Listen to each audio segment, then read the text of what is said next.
소리를 냈는데 제 목소리가 안 들리니까 제가 무슨 말을 했는지 여러분의 반응이 없어서 느낌이 좀 이상해서 항상 그렇습니다. 요즘 이제 감사합니다. 이제 소리가 잘 나오네, 그죠? 제 소리가 들립니다. 예. 누가 이제 평신 도중에 저한테 이렇게 이야기합니다. 목사님은 왜 꾸중을 안 하시냐고. 왜 꾸중 참 많이 하는 편인데 더 하시면 좋겠다고. 무슨 이야기냐 했더니 수요일이나 금요 기도회에 이렇게 좀 열심히 나오도록 좀 뭐를 가 있어. 그래서 제가 속으로 뭐를 가면 갈수록 더 힘들 것 같아서 다 각자의 형편이 있는데 나오면 저야 뭐 하나님 좋아하시겠죠, 그죠? 그래서 목사님 우리가 누구인데 배우겠습니까? 누구인데 배우겠어요? 누구인데 배운다라는 것은 앞선 사람이 있으면 배우는 거잖아요, 그죠? 예배의 모범이 좀 되면 좋겠다. 오늘 아침에 비가 와서 사람들이 저한테 전화가 많이 왔어요. 목사님 오늘 빠지겠습니다. 오늘 비가 와서 못 갈 것 같습니다. 아파서 못 올 것 같습니다. 어제부터 이제 비 예배가 있어서 오늘을 좀 많이 빠지겠구나 이런 생각도 했지만 실제적으로 많이 좀 빠졌거든요. 그래서 오늘 이 본문 말씀은 잘 아시는 말씀이죠, 그죠? 요즘이야 이제 양 목장, 여러분 가신 뭐 이렇게 대관령 목장 가보신 분 계시겠지만 양을 키우는 목동들이 언제 털을 깎냐면 겨울에 털을 잘 길러서 봄에 이제 양털을 깎거든요. 뭐 다른 계절에 또 깎을 때도 있지만 대부분 이제 한겨울을 지나고 이렇게 양털을 깎습니다. 양털을 깎는데 요즘이야 이제 기계로 다 이렇게 막 자동으로 쭉쭉쭉 바로 이렇게 빨리 속도가 되게 빨라서 하루 만에 거의 뭐 다 끝나는데, 근데 목동들이 몇 명이 이렇게 해도 못 깎는 경우가 종종 있어요. 옛날식이니까 옛날에. 그래서 깎다가 몇 마리 중간쯤 깎고 그냥 어두워져서 그냥 양우리로 들여다 보내요. 반쯤쯤 깎은 양 몇 마리가 이제 따로 이렇게 하는데, 재밌는 것은 여러분 생각해 보면 어두워져서 이제 들어오는데 그날 밤에 눈보라가 친 거예요. 다시 겨울처럼 이렇게 눈보라가 친 거예요. 그러면 생각해 보면 양털을 다 깎은 양들이 좀 위험할 거 아니에요. 감기 걸린다거나 아니면 얼어 죽을 수도 있는데. 근데 희한하죠? 양털을 다 깎고 털이 하나도 없는 양들은 하나도 안 죽고 감기도 하나도 안 걸리는데, 어중간한 양, 반틈 깎은 양들은 죽기도 하고 얼어 죽기도 하고 또 감기에 대부분 걸린다. 희한하죠? 완전히 털 하나 남기지 않는 양들은 그 눈보라, 갑자기 닥친 이 봄의 꽃샘추위에 전혀 감기도 걸리지 않고 그리고 죽은 양도 한 마리도 없는데, 오히려 중간쯤 깎은 양은 죽기도 하고 그 다음에 감기가 걸려서 대부분이 콜록콜록한다. 그런 예화를 제가 전에 한번 들은 적이 있습니다. 어중간한 게 참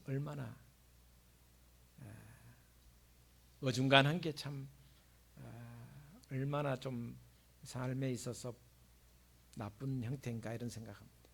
그래서 예수님이 우리가 잘 아는 요한계시록에 너희는 차든지 뜨겁든지 좀 하라 라고 이야기한 것은,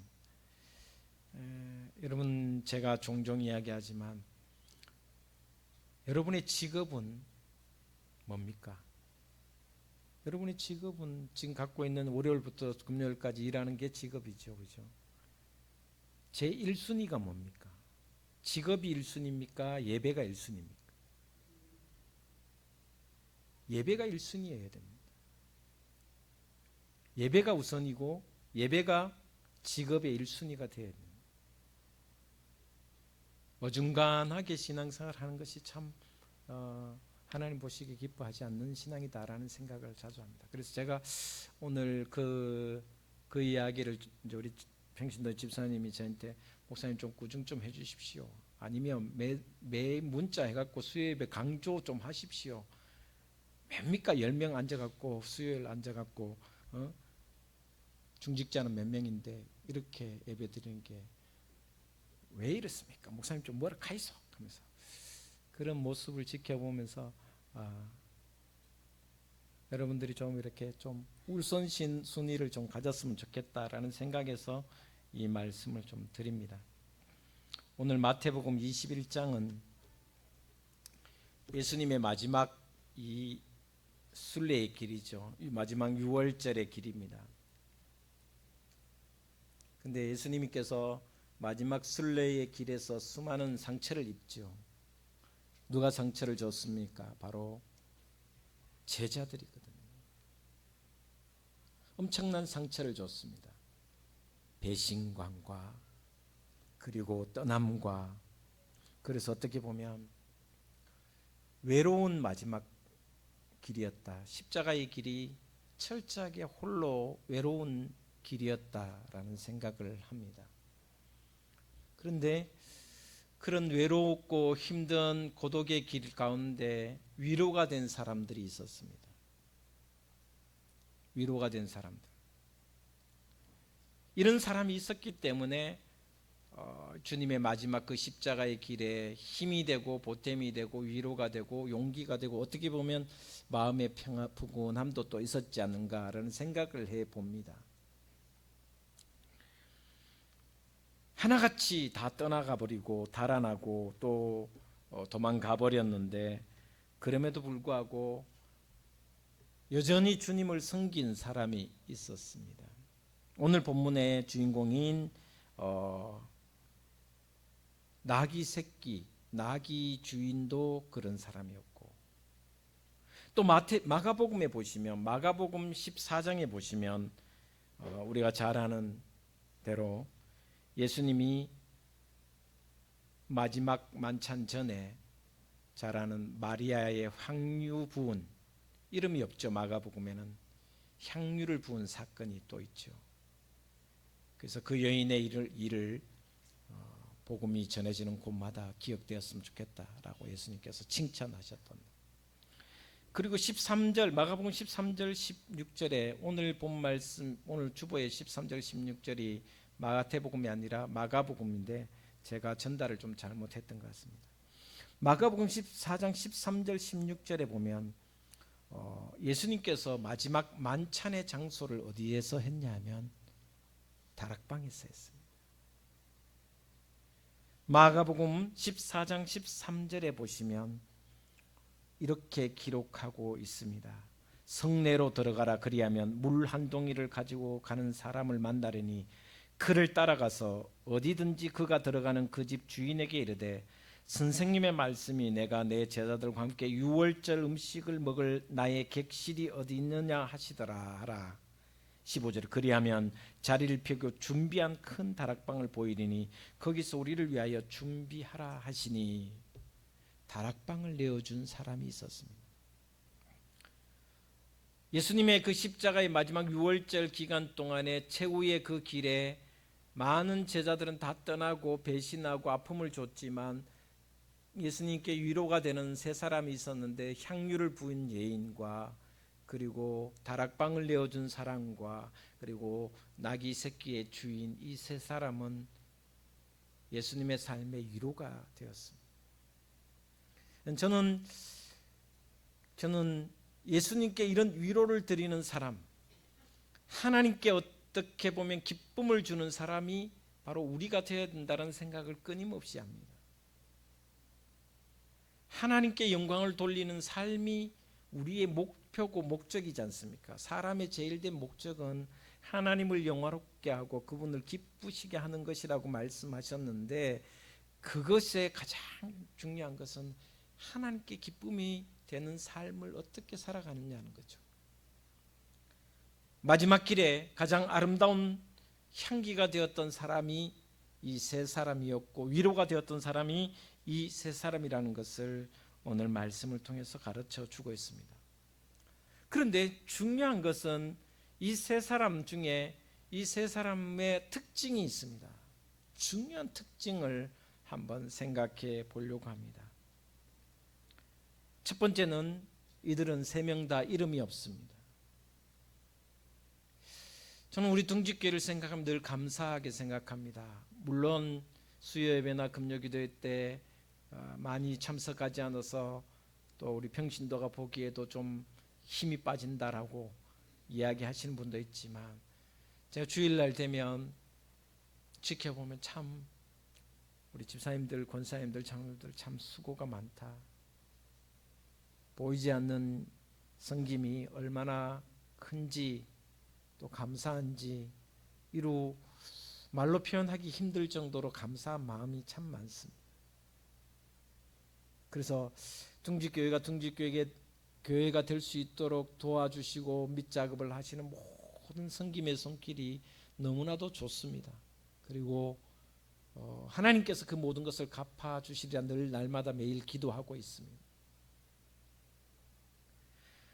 그런데 오늘 이 세 사람, 주님께 위로가 되었고 마지막 그 십자가의 길에 아름다운 향기가 되었던 이 세 사람은 이름 없이 살았다는 것입니다.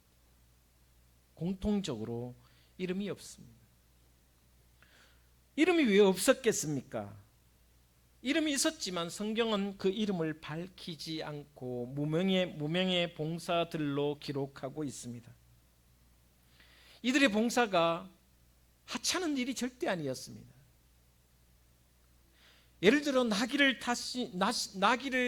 타고 오기 위해서 새끼 나귀를 내어놓은 이 주인을 생각해 보면 이 일이 그냥 생긴 일이 절대 아닙니다. 500년 전에 이미 예수님이 태어나기 500년 전에 스가랴 선지자를 통해서 이미 나귀 새끼를 내어줌에 대한 예언이 있었습니다. 마태복음 21장 4절 이하에도 이렇게 기록하고 있습니다. 이는 선지자를 통하여 하신 말씀을 이루려 하심이라. 일러스되 보라 내 왕이 내게 임하나니 그는 겸손하여 낙이 곧 멍에 매는 짐승의 새끼를 탔도다 라고 기록하고 있습니다. 이것은 구속사적인 말씀의 성취라는 것을 밝혀주고 있습니다. 그럼에도 불구하고 그는 자신의 행한 일, 자신의 이름을 전혀 밝히지 않고 있습니다. 제가 마가복음 14장을 얼마 전에 했지만 마가복음 14장에 나드 향을 바친 여인도 마찬가지입니다. 여인의 이름이 없습니다. 제자들은 어찌해서 이 값비싼 향유를 허비하느냐라고 책망하면서 이것을 팔아 가난한 자들에게 나누면 무지 많은 일을 할 수 있을 텐데, 구제와 선교를 할 수 있을 텐데 라고 비난하며 책망했지만 예수님은 가만두어라. 내게 좋은 일을 했다. 내 장례를 미리 준비한 여인이다 라고 극찬의 칭찬을 하십니다. 어떻게 보면 최고의 칭찬일 수 있습니다. 왜냐하면 나의 길을 예비한, 좀 가만히 생각해 보시면 우리의 모든 삶은 주님이 우리의 길을 예비하시는 삶이잖아요. 주님이 앞서가셔서 구름 기둥과 불 기둥으로 예비하시는 삶의 인생, 우리의 길을 인도하시고 이끄시는 분은 하나님 아버지 예수 그리스도이십니다. 그런데 이 여인은 주님의 길을 예비하셨다라고 이야기합니다. 예수님의 죽으심을 미리 알고 그 길에 장례를 위하여 미리 향유를 부었다라는 것은 예수님의 길을 미리 예비한 사람이라고 볼 수 있습니다. 그럼 생각해 보면 예수님의 길을 미리 예비한 사람이 누가 있겠습니까? 없습니다.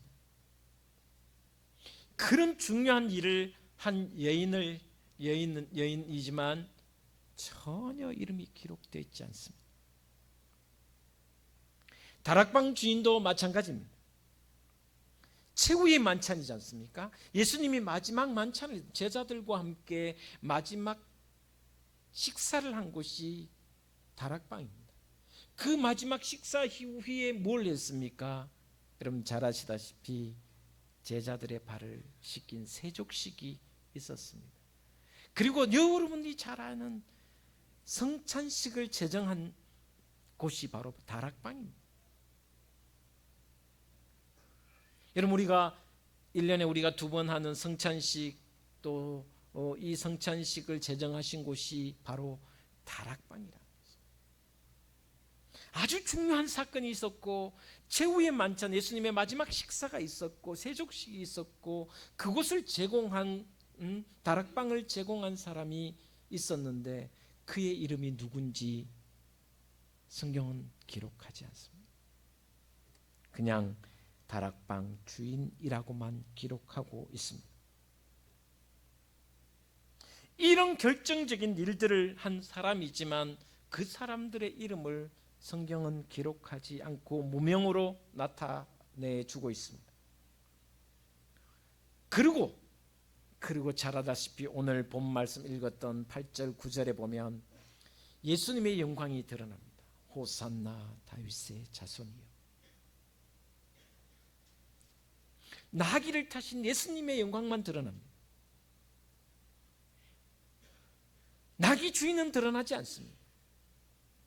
수많은 사람들이 겉옷을 깔고 종려나무 가지를 흔들면서 호산나 다윗의 자손이 하며 찬송 불렀어요.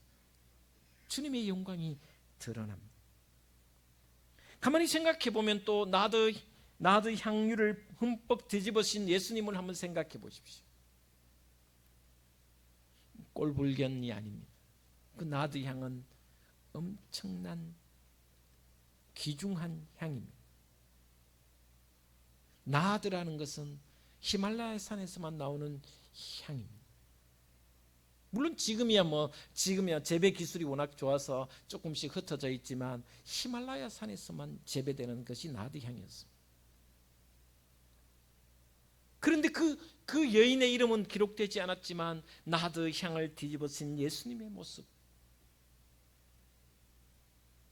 그리고 마지막 다락방에서 제자들과 함께 만찬을 들고 계시는 예수님의 모습, 제자들의 발을 씻기시는 예수님의 모습, 그리고 떡과 잔을 나누시면서 이것을 기념하러 가신 예수님의 모습, 그 영광이 다락방에서 드러나고 있습니다. 다락방 주인은 흔적도 없습니다. 나귀를 제공한 나귀 주인은 흔적도 없습니다. 나드 향을 부은 여인은 사라집니다. 이것이 진정한 모습이다. 이것이 아름다운 향기로운 모습이다. 언제 어디서나 주님의 모습, 주님의 영광만 드러나야 하는 것이 진짜라는 것을 이 말씀을 통해서 가르쳐 주고 있습니다.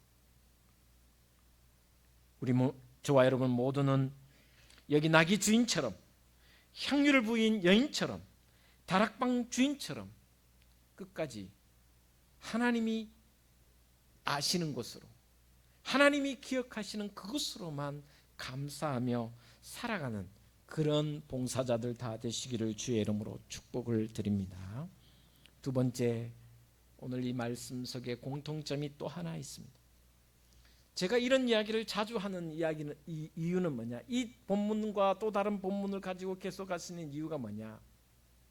우리가 조금 더 섬기는 앞선자로서 섬겼으면 좋겠다 라는 생각에서 이 말씀을 다시 반복해서 하는 것입니다. 두 번째 생각해 볼 것은 이 세 사람은 깨끗한 것을 하나님께 드렸다라는 것입니다. 순전한 것을 하나님께 드렸습니다. 준비된 것을 하나님께 드렸습니다. 마가복음 11장 2절에 맞은편 마을로 가라. 곧 아직 아무도 타보지 않은 나귀 새끼가 매여 있는 것을 보리니 풀어 끌고 오라. 아직 누구도 타본 적이 없는 순수하고 깨끗하고 흠없고 티 없는 나귀를 주님께 드렸습니다. 주님께 바치는 것은 이렇게 깨끗하고 순수해야 됩니다. 제가 가끔 여러분에게 예화를 들지만 옛날 우리 어른들은 저희 어머니만 봐도 돌아가신 어머니도 헌금을 어떻게 드리는가에 대해서 너무 생생합니다. 가끔 다리미도 다리기도 하셨지만 항상 새 것을 잘 펼쳐서 성경책 안에 일주 전부터 넣어 놓습니다. 그러면 그것이 바닥바닥해집니다. 깨끗해집니다. 약간의 구김도 없이 성경책 안에 한 일주일 정도 탁 적어 놓으면 너무 깨끗해집니다. 주일날 와서 주머니에 그냥 물론 우리 장애인들의 모습 속에 모습은 또 그것조차도 정말 진정된 모습이 있지만 헌금을 드릴 때도 정말 준비된 마음으로 정성껏 드려야 된다. 주님 앞에 나와서 주님께 드린다라는 것이 얼마나 기쁨이고 영광이고 감사인데 털레털레 헌금을 하는 것은 제가 헌금만 이야기하는 것이 아니라 우리의 삶을 이야기하는 것입니다. 흠없이 티 없이 순전하게 낙이 새끼지만 한 번도 타보지 않는 것을 첫 열매를 드렸다라고 성경은 기록하고 있습니다. 주님께 드리는 것은 첫 새끼를 드리는 것이고 첫 열매를 드리는 것이고 첫 소득을 하나님께 드리는 것입니다. 향유도 마찬가지입니다. 마가복음 14장 3절에 보면 한 여자가 매우 값진 향유 곧 순전한 나드 한 옥합을 깨뜨려 예수의 머리에 부었다라고 기록하면서 순전하다 이렇게 표현해놨습니다. 순전하다라는 말은 순수하고 깨끗하다는 의미입니다. 불순물이 섞여 있지 않다라는 100% 순도해라는 것입니다. 다락방도 마찬가지입니다. 물론 이 다락방 주인이 새 다락방을 여러분 이스라엘에 가면 예루살렘을 가보면 우리가 생각하는 다락방과는 전혀 다른 의미입니다. 우리는 1층이 있고 계단 내려가 이렇게 다락방 이렇게 해서 조그만하고 뭐 천정은 머리가 잘못하면 서면 갑자기 머리 쿵 하고 운신하지 못하는 그런 다락방이 아닙니다. 성경에서 말하는 다락방은 그런 다락방이 아닙니다. 1층은 대부분 주거지로 씁니다. 2층 다락방은 뭐냐면 연회장이라고 할 수 있습니다. 그러니까 다락방이라는 것은 여기 다락방이라는 것은 침실이나 또 아니 방이 있는 것이 아니라 연회장이라는 파티를 하는 곳이라고 볼 수 있습니다. 여러분 생각해 보시면 마가의 다락방 성령 강림절에 오늘 성령 강림 마가의 다락방인데 그 다락방에서 124도가 모였다라는 것은 다락방이 조그만데 120명 어떻게 모이겠습니까? 그 다락방은 연회장이라고 할 수 있습니다. 그래서 가난한 사람은 다락방이 없습니다. 다시 말하면 다락방을 가졌다라는 것은 저택이 있다라는 것입니다. 매우 큰 집이라고 할 수 있습니다.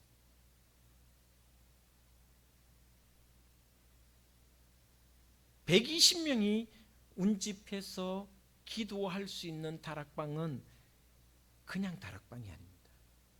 적어도 이 정도는 돼야 됩니다. 요거보다는 좀 작을지라도 120명이 한꺼번에 성령 충만함에 기도를 함께 드린다라는 다락방은 연회장을 이야기합니다. 그런데 그 다락방을 내어놓은 이 주인은 물론 그것을 갑자기 급조해서 다락방을 지어갖고 만든 것은 아닙니다. 그러나 14장 마가복음 14장 14절에 이렇게 이야기합니다. 그 집 주인에게 이르되 선생님의 말씀이니 내가 내 제자들과 함께 유월절 음식을 먹을 나의 객실이 어디 있느냐 하시더라 하라. 그리하면 이렇게 성경 기록합니다. 준비한 큰 방을 보이리니 거기서 우리를 위하여 준비하라. 여기에 중요한 단어가 있습니다. 준비한 다락방이라는 거죠.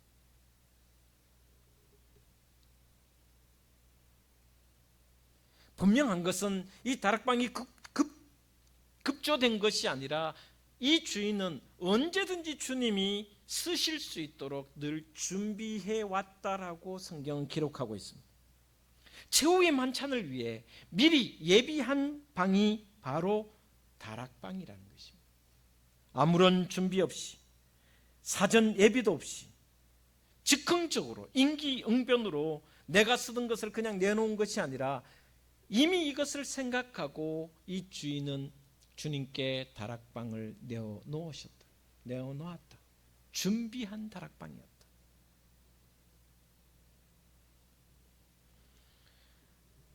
이것이 바로 신앙생활 하는데 가장 바람직한 내용입니다.